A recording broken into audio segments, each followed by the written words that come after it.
Why, hello everyone. Welcome to Redneck Ways.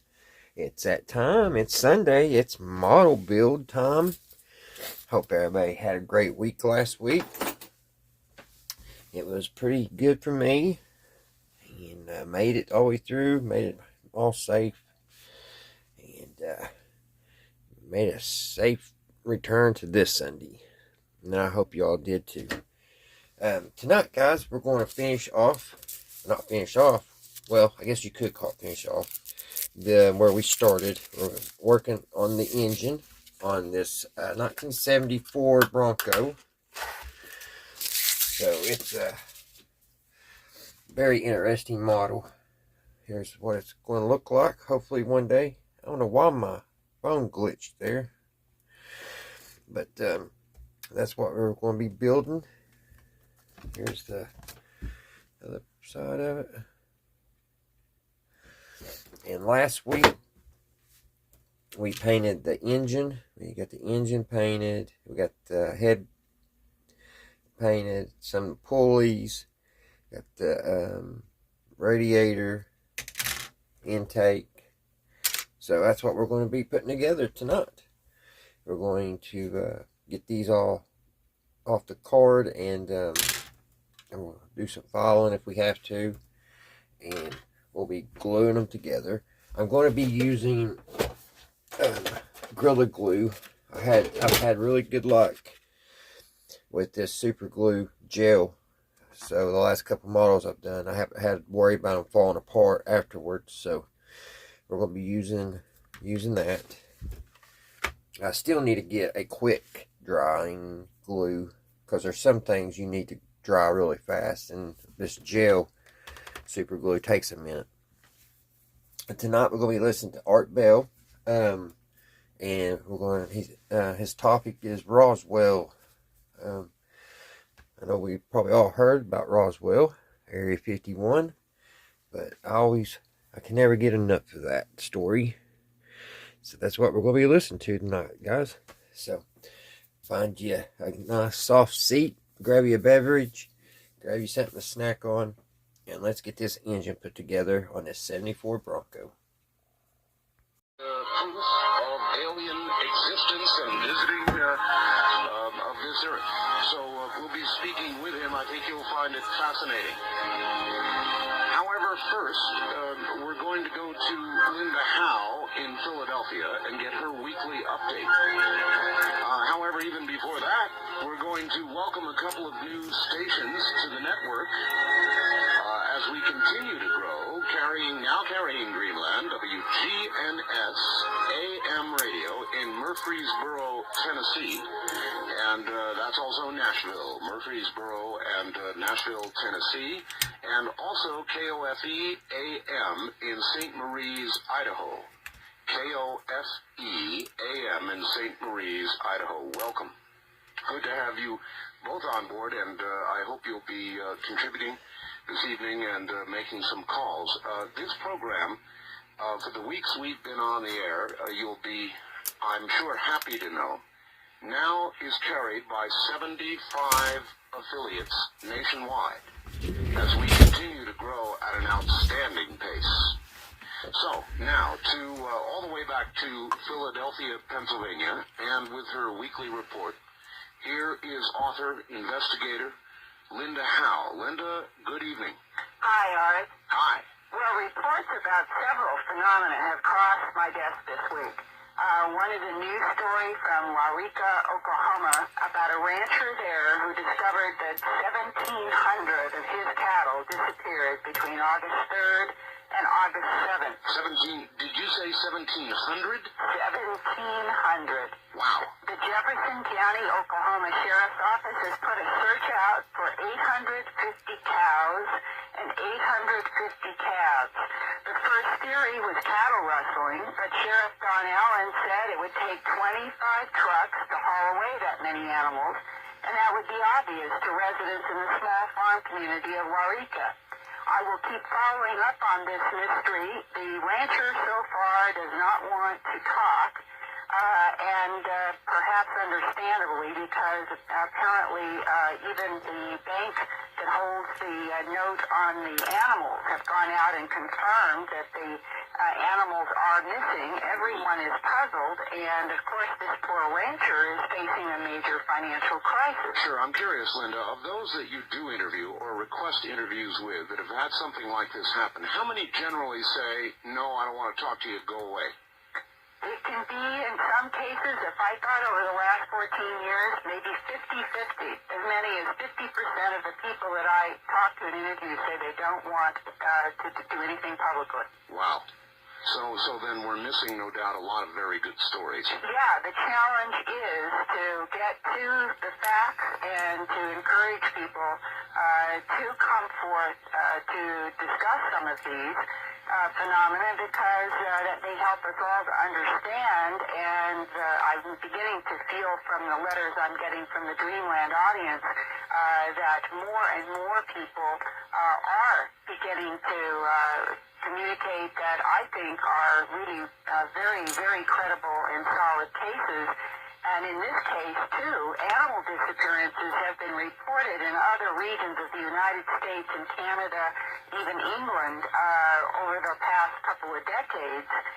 Earlier this year, in 1994, 200 dogs were reported missing from backyards in northern Georgia, and several hundred cats have disappeared from Falls Church, Virginia, Plano, Texas, parts of California, and Canada just in the past few years. And the intriguing question is, could any of these animals have been lifted up in beams of light as reported in some of the animal mutilation and UFO abduction cases? I don't know how we would prove it, but the question remains, since there have been eyewitnesses to seeing animals lifted up in beams of light. Now, since last weekend's Dreamland, when I interviewed investigator Gail Stalin about 2 more mutilations in Angel Fire, New Mexico, east of Taos, there were 3 more odd animal deaths in northern New Mexico. Last Friday, rancher Max Cordova near Espanola discovered 2 of his 10-year-old cows dead with tongues cut out deep in the throat, others removed in clean, bloodless circles and the rectums cored out. That makes 7 such similar cattle mutilations in the Taos, New Mexico area just since May. And in 3 of those, pathologist Dr. John Altschuler found evidence of high heat at the excision lines, hot enough to cook the hemoglobin. Boy. Mr. Cordova also found another cow last Saturday lying in a pasture, shaking from head to hoof, as he put it, and then it died, cause unknown.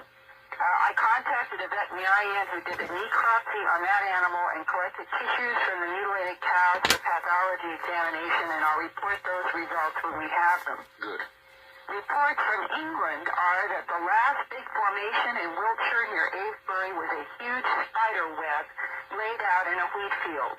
And other images this summer have included scorpions, a beetle, a large eye, galaxy-like formations, and something that people have described as an infinity symbol. English newspapers and television have covered the mysterious formations with less ridicule and less emphasis on the hoax theory this year, and yet in the United States there has been no coverage about the continuing formations at all. And in the next month or so, I hope to report from Dr. Levengood, who has been getting plants from England, to see again if we are finding that same pattern of biochemical and biophysical changes which cannot be hoaxed. Why do you think something that is a story and making headlines there in this area wouldn't be touched by the media here? Because that 1991 tabloid story about Doug and Dave being the answer to the crop circle mystery that was carried by all of our networks and CNN and Time and Newsweek and the New York Times and all of that, accepted that those 2 old men were responsible for the mystery when it was very clear that since the phenomenon was worldwide, had been reported in up to 20-some countries in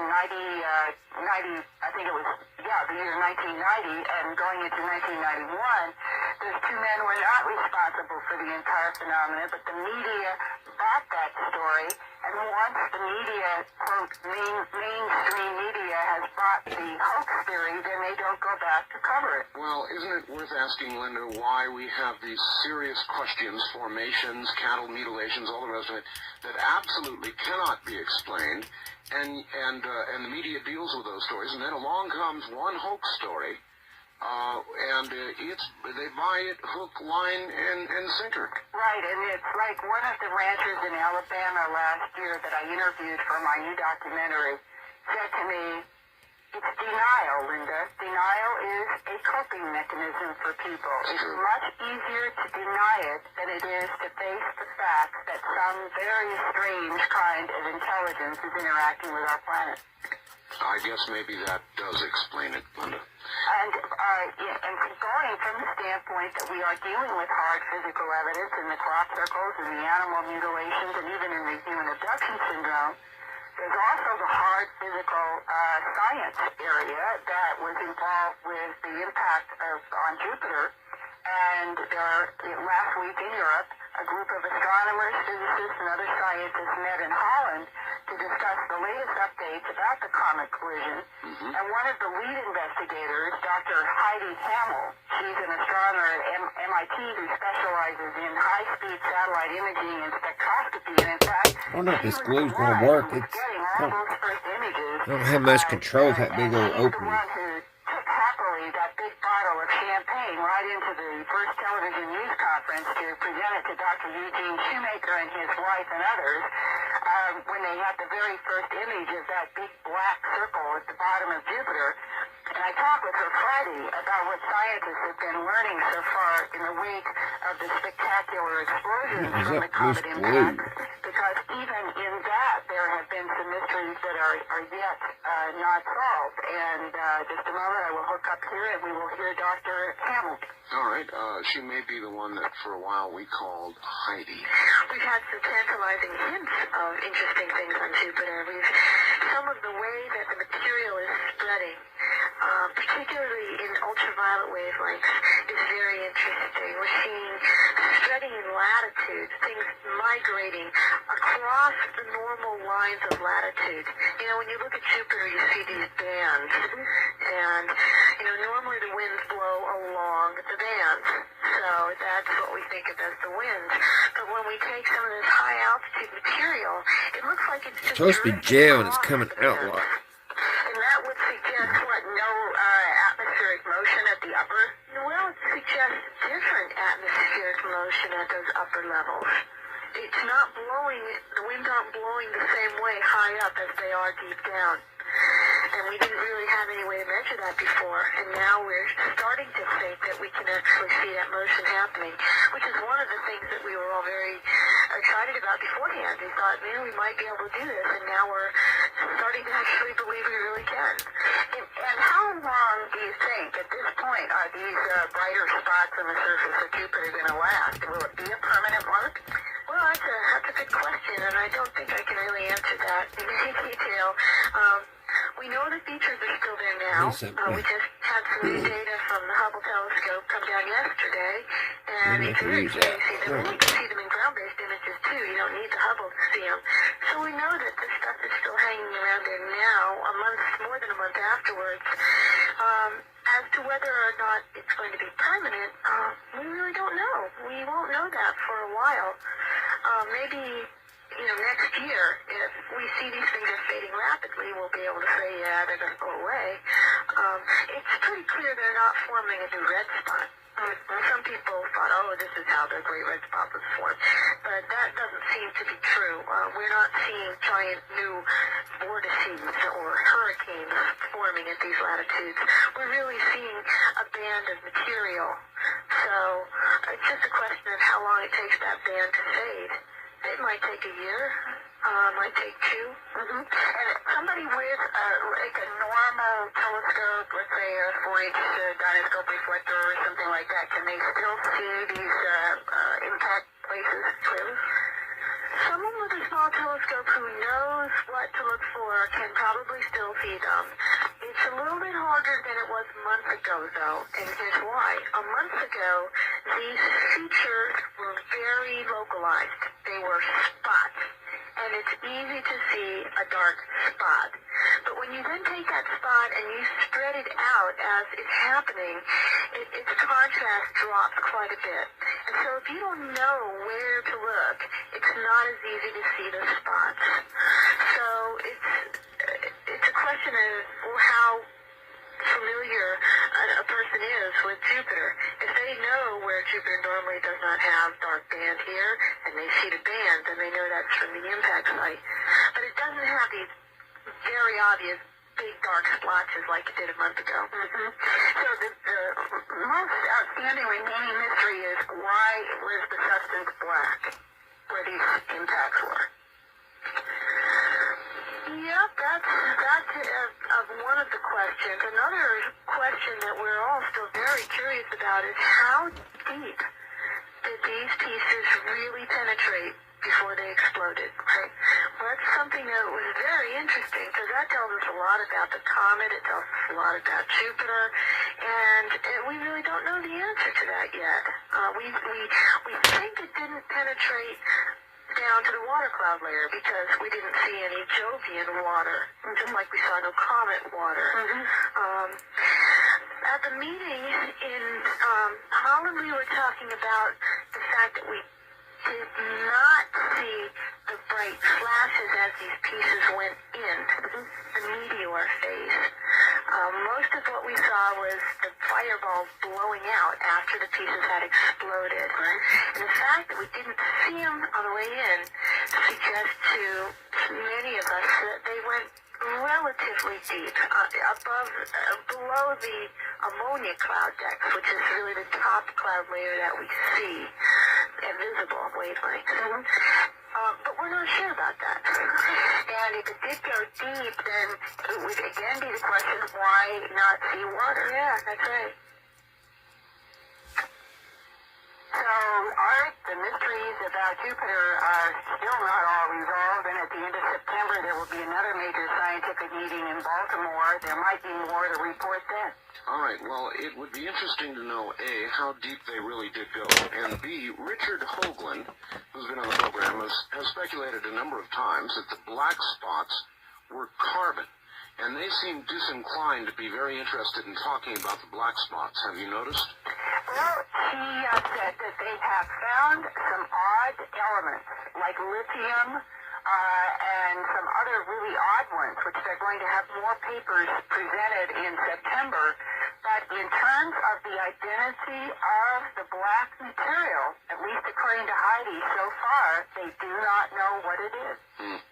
All right. Well, Linda, gee, a wonderful report, and I was hoping to get some follow-up, and I hope there'll be more on the collisions. I've been fascinated by that. Right. I plan to talk with her and Dr. Shoemaker again after the September meeting in Baltimore. All right. Wonderful. Linda Howe, as always. Oh, wait a minute.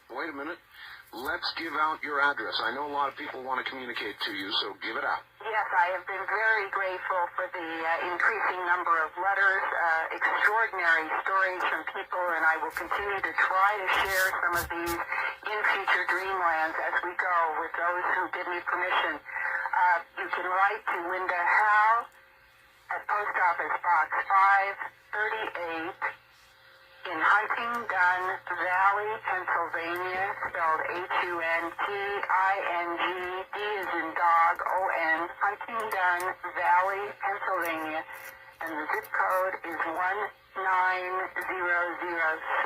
All right, there you got it, and we'll give that out again in the program. Linda, as always, thank you.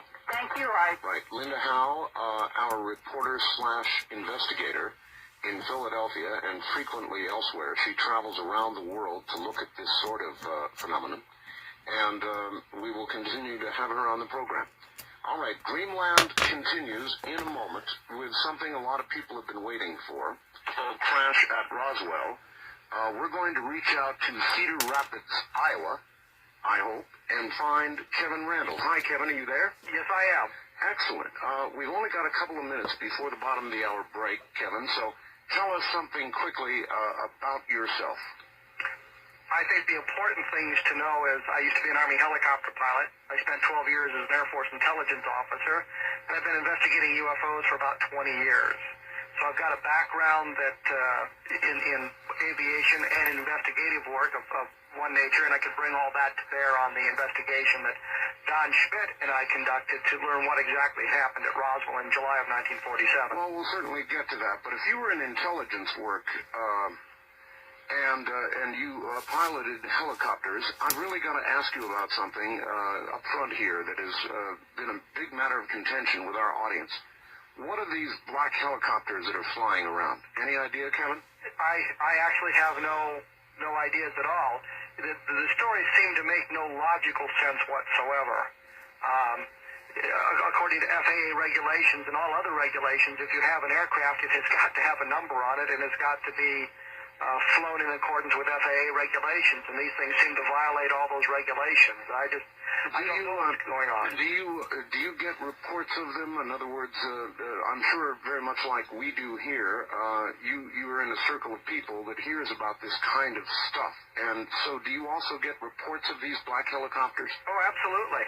Absolutely. People from all over. In fact, up in Portland, Oregon, I was working with John Kirby and Don Newman up there.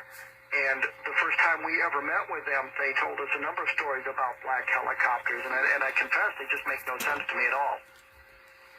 Well, all right. I don't know what to do about that or say about that. It's just kind of an ongoing thing, and a lot of people are, to use the street term, kind of freaked out about it, Kevin. And Oh, absolutely. They feel these things are somehow flying around up there with... even though we don't have reports of harm coming to anybody, somehow people feel they're trying to do harm to them.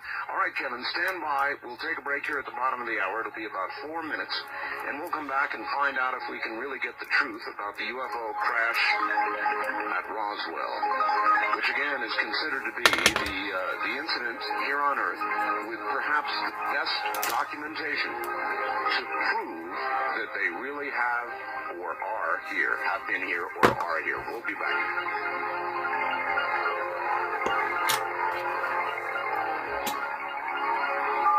pt2 FM.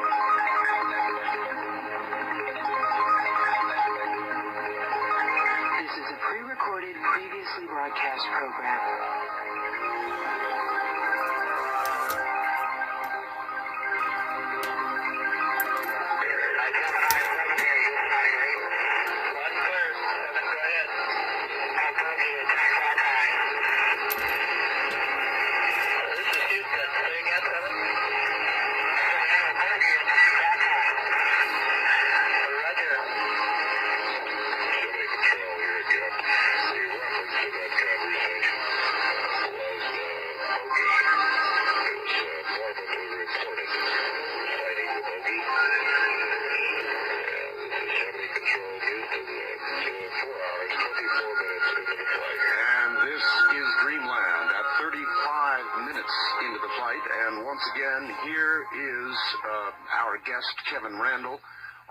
The truth about the crash, the UFO crash at Roswell.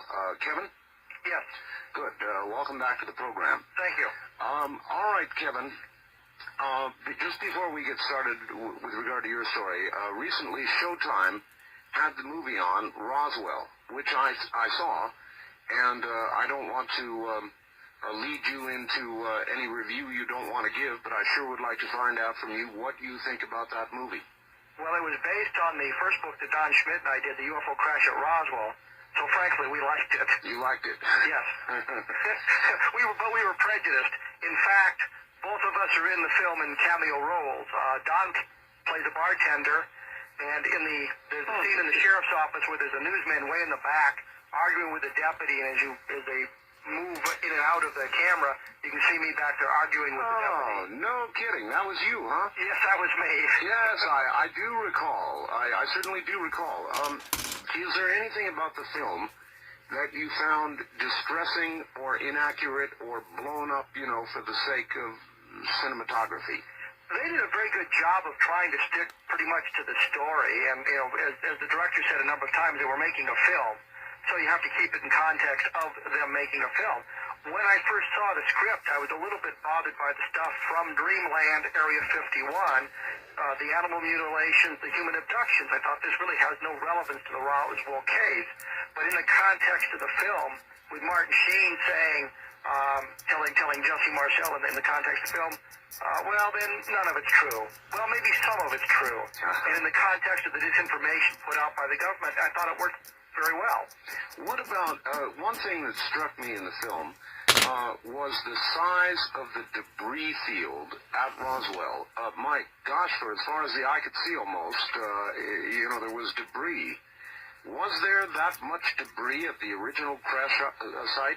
On the debris field, according to Jesse Marcel, the debris field continued for 3/4 of a mile. Wow. It was 200 to 300 feet wide and stretched for 3/4 of a mile.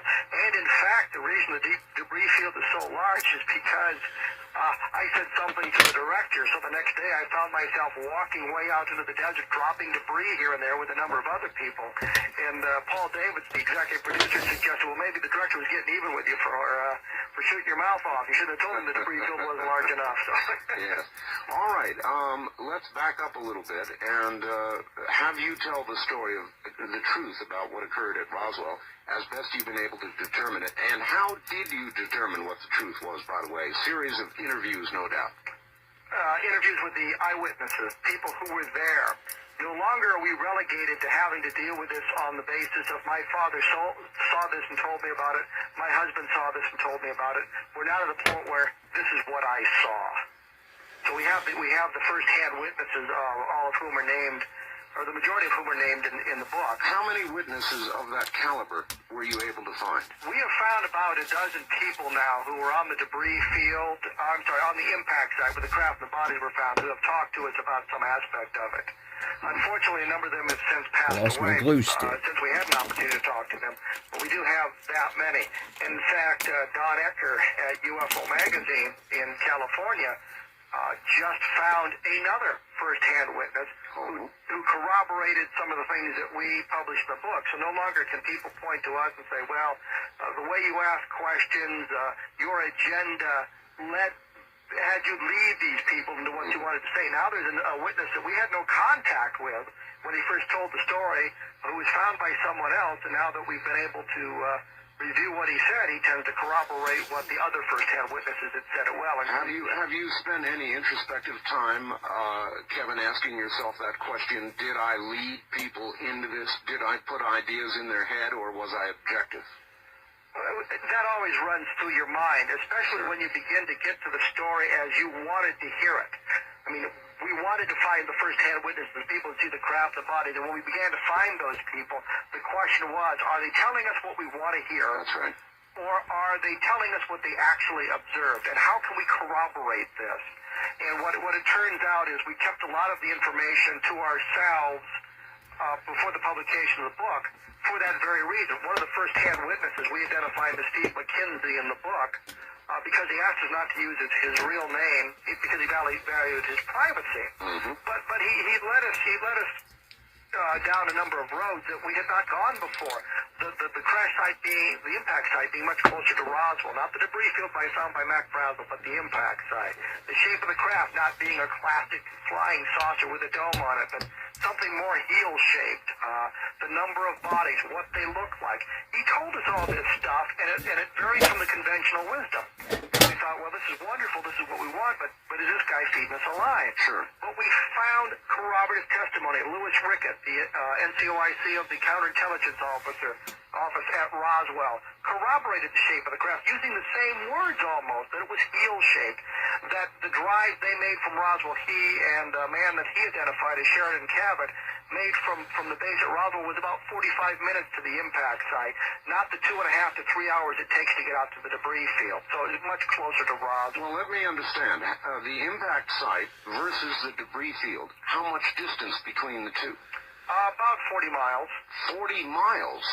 Based on what we've been able to determine, 35 to 40 miles. All right, well then that means the craft broke up in the air. The problem we have with that is that it looked like an intact craft was found on the impact site. We have a debris field, and the debris, the wide range of debris, you don't have the wide range of debris you'd have if the thing broke up in the air. You have some metallic debris, you have some wires, things like that. But if an airplane broke up in the air, you'd have a lot of other stuff. and you don't have that on the debris field. Yeah, but that was a gigantic debris field, and how much of that kind of stuff could any craft lose and still be basically intact to impact anywhere else? Yeah, that's a very good question, and we simply don't have the answer to that question. What we know is we have a debris field, and that was described by a number of people. Mac Brazel telling his son talking about that.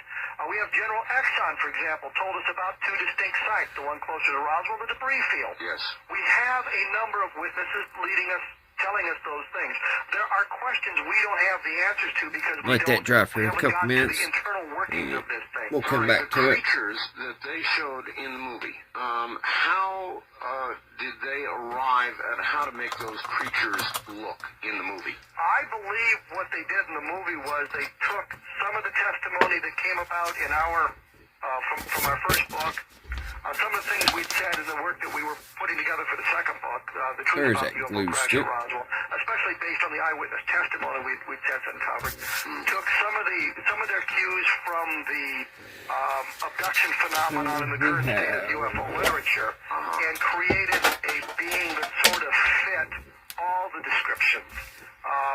But the beings found at Roswell, according to the eyewitnesses that we talked to, were much more human-looking than they were alien-looking. They're not the typical grays. The eyes, although larger than human eyes, still had pupils.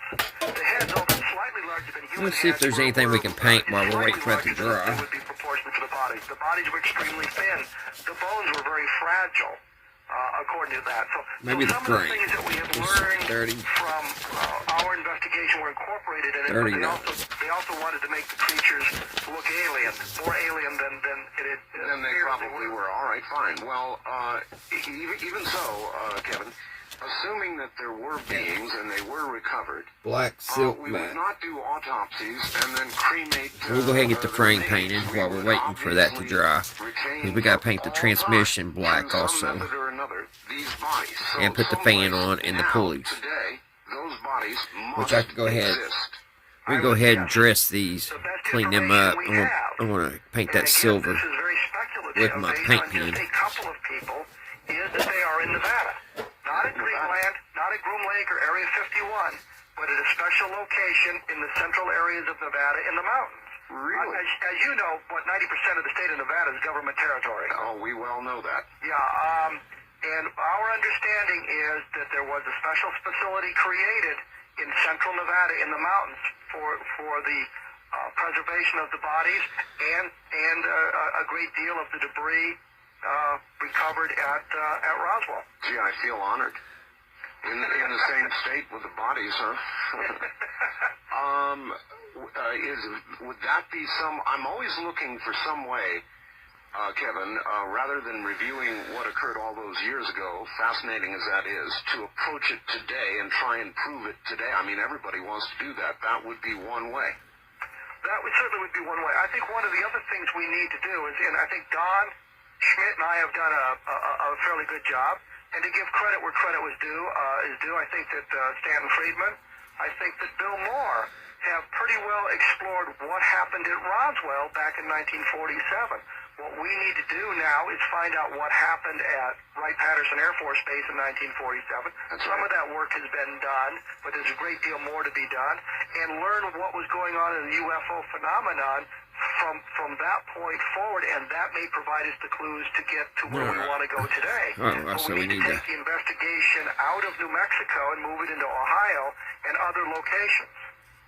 Well, as there were witnesses with regard to what occurred in New Mexico, you would think there would also be witnesses, although probably more carefully warned, from Ohio that you could interview and kind of track what's happened to these bodies and what happened in Ohio. And that's right. Again, General Exxon told us that he was at the base when this happened, July of 1947. Later, he became the base commander at Wright-Patterson in the mid-1960s. But he told us that one of the bodies had been taken to Denver because the Army's mortuary service was housed at Lowry Army Airfield at the time. Yes. And that it was experimented on there, obviously with an eye for the best way to preserve it without chemically altering the tissue samples or the blood the way we normally do when you embalm a body. They would want to preserve it as pristine as they possibly could without allowing it to decay. We have been told that one of the bodies went to MacDill, I think, Air Force Base in Florida, and has been preserved there. But you're absolutely correct. We have some witnesses at Wright Field and later Wright-Patterson Air Force Base who provided us with some clues. General Exxon told us some things that when he first told us them weren't that interesting. He mentioned that there would be groups of men coming in from Washington, D.C. to Wright-Patterson Air Force Base. He was responsible for getting them an airplane, and then they would go out and investigate a UFO sighting and would come back to Wright Field, Wright-Patterson Air Force Base. We thought, well, that's curious, but not overly significant. Now with the discovery of the 4602nd, at that point it would have been the 1127th Air Activities Group, and Project Moondust, that information becomes extremely important. Nice little touch to those. Exxon was talking about were working with the 1127th Air Activities Group. So nobody knew that group was at Wright-Pat? The group was not at Wright-Pat. They were at Fort Belvoir, Virginia, in the Washington, D.C. area. They came into Wright-Patterson. He provided them with a Wright-Patterson Air Force airplane. He said they would come in civilian clothes on commercial airliners and then go out and investigate the UFOs. So if you had a smart aleck reporter who tried to trace these guys back, he could trace them back to Wright-Patterson, home of Project Blue Book, and everybody's happy. And that's where it would stop. All right, hold on just a moment, Kevin Randall. We'll be right back to you. Yes. All right, let us do a little of the original stuff and tell everybody, because there may be some out there who don't know. Back in 1947, what were the sequence of events, roughly? What happened? What we believe happened, based, again, on eyewitness testimony, on the evening of July 4th, 1947, between 11:17 and 11:27 p.m., an object crashed just north of Roswell, New Mexico. Next day, the military is out there. They've cordoned the area and are picking up the craft and the bodies. Major Edwin Easley, the Provost Marshal of the 509th Bomb Group, told me it was an extraterrestrial spacecraft. Steve McKenzie told me that the object was heel-shaped, that there were 5 bodies. Louis Rickett told me that the object was heel-shaped and that some of the metal was extremely thin, but he couldn't bend it. They couldn't do anything to cut it. They recovered the craft, they recovered the bodies, took them to the Roswell Army Airfield. On the evening of July 5th, morning of July 6th, 2 airplanes left Roswell carrying the bodies. One went to Andrews Army Airfield, Andrews Air Force Base in Washington, D.C., so top-level people in the government could see the bodies. All right, guys, the let's other one paint went this. to Wright-Patterson, Wright Field at the time. They didn't put all the bodies on one airplane in case one of them crashed. On Sunday, July 6th, now we run back into Is that supposed to be removed? Brazel finds the field of metallic debris on the morning of the 5th. I know if that's not removed, this right here is. That's coming off of there. Chavez County Sheriff George Wilcox, who in turn called the 509th Bomb Group, and Jesse Marcel, and apparently Sheridan W. Cabot, who was the commander of the counterintelligence office, was sent out to the debris field. They spent the day of the 7th out there, collected some of the debris, came back late at night. Marcel showed it to his wife and son, and then went on out to the base. On July 8th, the Army announces, we captured a flying saucer on a ranch in the Roswell region. I don't know if that stays on there or not. This square. Yeah, yes it does. Shows it right here. Who made that announcement? How high? 39 and F, so it's flat black. The original announcement. So let's paint this off flat black. They went all the way to the president. I mean, the president knew. The president knew. There's no question. Edwin Easley, the Provost Marshal, told me one of the reasons he didn't like talking about this was because he promised the president he wouldn't talk about it. Now, I don't know whether Easley told the president personally. I don't know if this brush is going to make it to another model or not. I'm going to get another before it's finished. Easley felt that They're usually good for about 2 models. I got glue on this one, that's why. I had one time in my It's got a hard place on it. and I told him that I knew General Thomas DuBose. And I said, do you know General DuBose? And he said, yes. And I said, I had General DuBose call you and say it was okay to talk, but would you feel more comfortable then? And he said no. I didn't realize that what I needed to get was the president to call this guy and tell him it was okay to talk about it. I couldn't find a general officer high-ranking enough. All right, what about the other end of the scale? In the movie Roswell, it showed literally platoon after platoon of regular grunt-type GIs out there picking up debris like so many cigarette butts that you got to pick up around, that I remember picking up around the barracks. And they were doing that, crawling on their hands and knees, and there was a ton of debris. Shouldn't there be a lot of low-ranking people who participated in that debris pickup that you could find and interview? Absolutely, and we've talked to many of them. We've probably talked to 4 dozen people who handled the metallic debris. Wow. That didn't see the craft, did not see the bodies, but handled metallic debris. So yes, there were a great number of them. Okay, well that's important. What do they say about the nature of the debris? Robert Smith, for example, who was a sergeant, helped load some of the debris on airplanes, said that he'd seen a foil sample of it, that when you wadded it up into a ball and dropped it on the table, it would unfold itself. Yes, they showed that on the movie. And that's a very easy one to show because, it's something that's so unusual that sticks in the mind. An awful lot of people talked about that one. Bill Brazel, the son of the man who found it, Mac Brazel, played by Dwight Yoakam in the movie, had a piece of that foil that he talked about, and he liked it too because it would unfold itself. Frankie Rowe, whose father was a firefighter in Roswell, when a state trooper brought a piece of debris by the firehouse, saw that kind of debris. Sally Tadolini, who was a neighbor of the Brazels, saw the piece of debris that Bill Brazel brought by, and she was impressed with it because she just spent all day ironing and thought it'd be wonderful to have fabric that wouldn't wrinkle. There's a large number of people, from civilians to low-ranking military people, who saw the metallic debris and talked about what it was. When you get to the craft and the bodies, clearly that was much more important, and that was limited to a smaller number of people, but there was a large number of people who saw the metallic debris, and the description we have from some of the people is that they lined them up across that debris field, shoulder to shoulder, as you saw in the movie, picking up the metallic debris, first sweeping it at double arm intervals, then at shoulder to shoulder, then finally on their hands and knees to make sure they picked up all the debris. Wow. In the movie, Major Marcells had more than just one of the pieces of foil. He had a piece of debris with some writing on it that looked like some sort of Egyptian hieroglyphics or something. It was hard to discern, but that's kind of what it looked like. Is that an accurate portrayal of what he had? I think a more accurate portrayal of what he had, according to his son Jesse Jr., who was on the set with us, as a matter of fact. No kidding. After the movie Roswell, there was a short little thing they showed, and you see Jesse Jr. sitting in a chair out in the desert talking about that. Well, that was on the scene where they were filming the film. But according to him, the symbology was more of geometric shapes. Squares and circles and triangles and things like that. You use a lot of flat black when you build a model if you haven't built one before. So always make sure you have enough. Usually takes almost a full bottle for one model.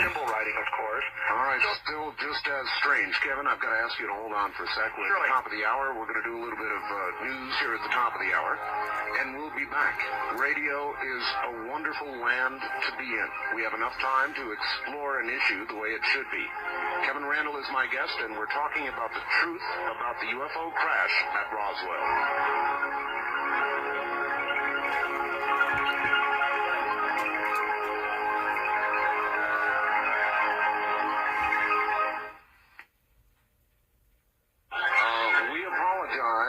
Network-wide, we understand there was an eruption that lasted for some period of time, some all over the network. And it is, of course, the government not wanting you to hear what it is we have to say. No, just kidding. What it actually is severe thunderstorms in Vernon Valley, New Jersey, which is where the master C-band uplink is.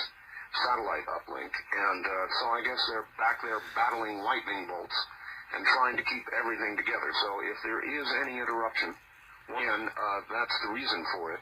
Vernon Valley, New Jersey is being presently inundated with rain and severe thunderstorms. In a moment, Kevin Randall once again. Do you have Kevin Randall? Kevin, are you there? Yes, I am. Good. Let's see. I guess everybody missed just a tiny bit of the show because of the thunderstorms back in New Jersey, Kevin. My personal opinion, it was Psycop doing it. I do sometimes wonder, I admit, Kevin, whether there is tampering about with this kind of program when you're dealing with the kind of information you're dealing with. But who knows?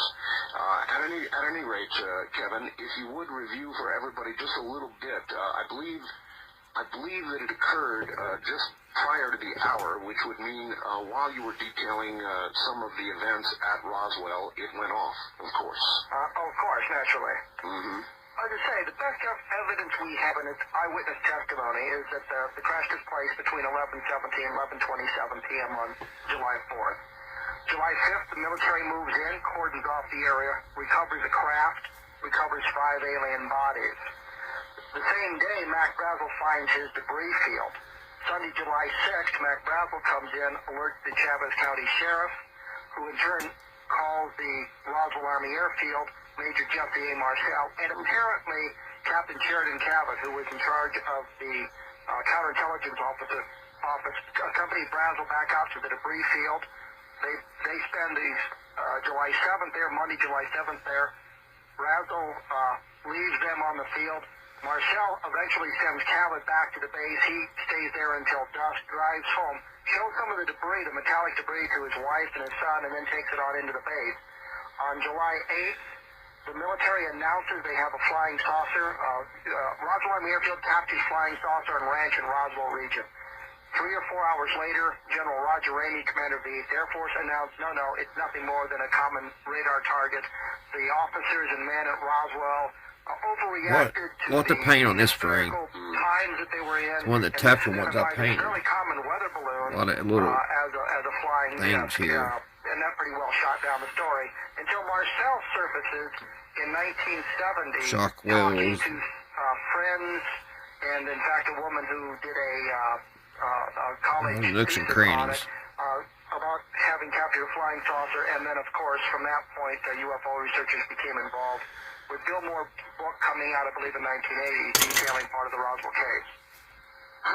And so how do you feel about it now? You've done all of these, I presume now it's years of investigation. What do you personally believe, Kevin? There is no doubt in my mind that what was recovered was an alien spacecraft. I based that on the eyewitness testimony given to me by Major Edwin Easley, for example. He was the provost marshal of 509th Bomb Group, told me it was extraterrestrial, also told the president that he wouldn't talk about it.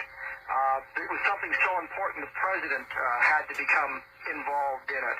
Jim Ragsdale, who was a civilian living in the area, happened to be camping out in that area the night the thing crashed, was there the next day as the military came in and cordoned off the area. He saw the military coming, so he got out. But he saw the craft, and he saw the bodies. He thought they were dummies. He didn't think they were real people because they were too small. We talked to W. Curry Holden, Dr. Holden, who was the chairman of the Department of History and Anthropology at Texas Tech University. Holden told me personally he was there, he'd seen it all, he'd seen the craft, he'd seen the bodies just north of Roswell. So we have a wide range of testimony from very credible people, including men who have PhDs, to military officers, to civilians who saw something, and we've been able to talk to them and learn what they saw. Well, that's remarkable. Just remarkable. Kevin, I would like to expose you to the audience, open the telephone lines, let them ask you questions. Let me ask you this. Does your experience now with UFOs range beyond Roswell? Oh, absolutely. For the last 5 years, you mentioned how long we've been doing it. Don Schmidt and I have been conducting this investigation almost exclusively for 5 years. But prior to that, I spent a lot of time researching UFOs. I did a book called The UFO Case Book, which details the history of the UFO phenomenon from Kenneth Arnold signing up to 1988 when the book was had to be submitted. I've done some work on abductions, and I, in fact, may have done work on the first abduction case where the family suggested the aliens had come into the house, and that was the Pat Roach abduction from Utah in 1973. All right, very good. Well, let us go to the telephones. Let's talk to a few people out there. And so if you have questions about the UFO field in general, now is the time, folks. Jump on the lines. On the toll-free line, you're on the air with Kevin Randall. Good evening. Yeah, that's David from Palm Desert. Hi, David. I was just curious. I missed the Roswell show. I just wondered if it was going to be out on a video cassette or rebroadcast. Well, that's a good question. Kevin, it was done for Showtime, correct? Yes, it was. And, in fact, they just showed it for the last time last night or this morning at 12:35. All right, we'll let that all dry, and then when it dries, I'll get these little tips up here. In December on the Showtime network, there are plans for it to be marketed on video cassette. And there's a possibility it may be shown theatrically in this country. They're discussing that now because the response was so positive to the film. All right, but I assume because it was Showtime, there will not be a video cassette automatically available. Is that right? No, there are plans to market it as a video cassette. But it's not out there yet. But it's not out there yet. Absolutely correct. All right, fine. On the first-time caller line, you're on the air with Kevin Randall. Hi. Hello, Mr. Randall. Yes. Yeah, I read your book about 3 months ago. I thought it was an outstanding book. Thank you. And I was wondering if you've I'm gonna get seen some paint thinner amount right now. Hayakawa. Clean up my brushes real quick. Called The Grand Deception UFOs Area 51 in the U.S. government. I'm familiar with the video. I haven't seen it yet. Okay. This was made in late 91, and according to him, in the fall of 95, there's going to be a fake encounter with the aliens in our government trying to prove that the Let's go back. Let's get our flywheel or our fan belt and stuff on. I think our motor is dry. Always make sure you don't got anything on your hands. Have you heard any theories on that? All right, thank you. Well, I think that we have to take a look at the whole phenomenon. It's going to be very hard for anybody to fake a sighting for very long. There's so many people out there with knowledge of the field that if they try to fake something, that it's going to be pretty clear pretty quickly what's going on, and there'll be some discussions about it. I don't see what benefit our government or anybody's government would derive from that, and we can always fall back and say, well, these things have been around for 47 years, and they have not overtly attacked us up to this point. So, so there's a body of evidence to suggest that we don't need to worry about that. All right, now Representative Schiff in New Mexico is doing an investigation, and I wonder where you think that's headed and what we might be able to pry loose with that, Kevin. Well, from what Representative Schiff says, he's not looking into Roswell specifically, but looking into the government procedures, which is what the GAO would necessarily do. And I know that a number of people have been in communication with the GAO, supplying them with information and data, suggesting where they should look. What I'm hoping is we will find some kind of documentation that will lead us in the right direction, and the GAO certainly has the powers to get to that documentation. We've tried to suggest places for them to look, and I know others have done the same thing. So with their clout, there may be something coming down that would suggest something extremely unusual happened at Roswell. All right, very good. Back to the phones. First time on the line, you're on the air with Kevin Randall. Hi. Hello there. No, you're not on the air. Let's go to another line. Toll-free line, you're on the air with Kevin Randall. Good evening. Hi, this is Greg from Phoenix, Arizona. KFYI. Yes, Greg. Yeah, I was wondering if Kevin Randall might want to detail the differences between he and Stan Friedman on the details of the Roswell incident. I think the major difference between Stanton Friedman's theories and ours is Friedman subscribes to the idea there was a second craft and bodies found over on the plains of San Augustine. And we find the evidence suggesting that to be fairly weak. It's based almost exclusively on the testimony of, put a little glue on not even the testimony, but the story told by Barney Barnett to friends. And we have not had an opportunity to interview Barnett. In fact, nobody did. He died before the story came out, so we must rely on secondhand testimony there. There has been no firsthand corroboration for an event on the plains. The one fellow who talked about firsthand corroboration, Gerald Anderson, finally admitted that he'd lied about part of the story and actually created some documents to attempt to corroborate his lying about this thing. So I think that's the major area where we differ. And I think we also differ on the MJ-12 document. We believe that the document itself is a hoax, and I believe that Mr. Friedman believes that the document is authentic. So those are the major differences. We all agree that there was a crash of an alien craft. We agree there was a crash near Roswell, New Mexico, and we agree that bodies were recovered. All right, good enough. Back to the lines. On the toll-free line, you're on the air with Kevin Randall. Good evening. Hello? Hi, yes. Yes, ma'am. Turn your radio off, Turn please. your radio off. Off. Hi, yes. I had a question for Kevin Randall. Sure. Where are you calling from? This is Allison from KBI Country. Okay, Allison. I was wondering if there were effects. Did they have any type of effects, or how many were there that they found, or anything like that? And if I could, from Art sometime tonight, get his BBS, how to get on his BBS. All right. But Thank you. Anything with regard to propellers or gender fans. of the beings? There were 5 of them, and we have absolutely nothing on the gender. Glenn Dennis, the Roswell mortician, had gotten some information from a nurse that he knew assigned at the Roswell base, and she participated in some of the preliminary autopsy work done at the base, and she said she noticed nothing, no overt sexual characteristics, if you will. She said that it's possible that the doctors who had done some of the work may have been able to distinguish between male and female, but she did not know. So the answer is we have no detailed knowledge on that. The answer is you have no answer right now. Exactly. All right, very good. Back to the telephone lines. Toll-free line, you're on the air with Kevin Randall. Good evening. Hello there. No, I guess not. On the wild card line, you're on the air with Kevin Randall. Good evening. Hi, Art. This is Doug calling from Phoenix. Hi, Doug. I just wanted to ask, are you going to face any repercussions by talking about this? Am I? Yeah. No, I think that our theory has always been that the people who, for example, were involved in the recovery and were sworn to secrecy or whatever, when they talk, they're suddenly protected because if the government moves against them, it's a tacit admission that what they were saying was true. You can't prosecute somebody for inventing a tale of a flying saucer if there's nothing to it. I see. And I think it's sort of the same thing with Don Schmidt and me. We are now very visible on that, and if there was any kind of a move against us to suppress the information, then that would be a tacit admission that we were going down the right path. Their best move at the moment is just to leave us alone. There was a movie out a number of years ago where the reporter discovered a real live vampire, and he told the vampire, "I'm going to tell the world you exist." And the vampire said to him, "Go ahead, nobody will believe you anyway." And I think that's kind of where we Hope I got that are in the info UFO enough. phenomenon. The government They didn't want to go flush. Nobody will believe you anyway. But eventually we will.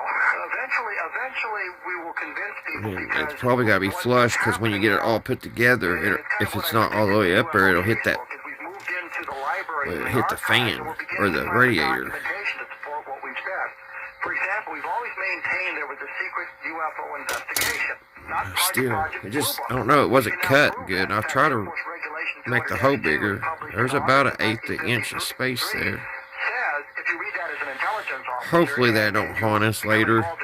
If it does, we'll just have to take it back off.